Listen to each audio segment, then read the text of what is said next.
Salam Media Sriwijaya. Universitas Katolik Musicaritas UKMC, dalam rangkaian kegiatan Disnatalis ke-7 mengadakan pengabdian masyarakat di Kelurahan Tuan Kentang bertempat di Geria Kain Tuan Kentang Jalan Api Tua, Wahab Palembang, yaitu melaksanakan pemeriksaan gratis dan deteksi anak dini. Kegiatan ini mengambil tema Tumbuh Sehat Bersama UKMC. Ratusan orang dan anak balita mengikuti kegiatan ini tampak antusias. Warga Tuan Kentang berbondong-bondong hadir.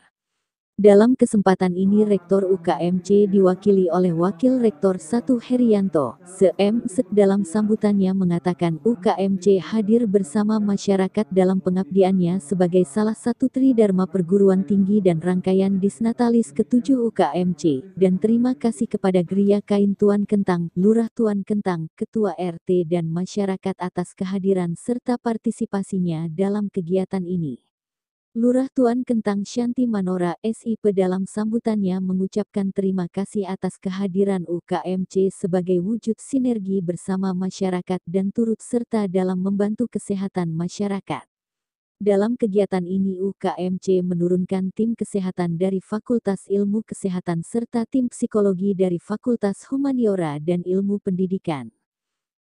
Rizky, salah satu warga yang ikut dalam kegiatan ini, mengungkapkan, "Kami sangat berterima kasih atas kedatangan UKMC di kegiatan pemeriksaan ini sehingga saya khususnya dapat mendeteksi penyakit serta dapat mengetahui juga tumbuh kembang anak, dan diharapkan kegiatan ini dapat diadakan berkesinambungan." Tema besar Disnatalis ke-7 UKMC sendiri adalah Bangkit Bersama untuk Unika Musicaritas Unggul. Pengabdian masyarakat UKMC juga tampak hadir pengurus IKA UKMC, Rektorat, Dekanat, Lurah Tuan Kentang, Ketua RT setempat.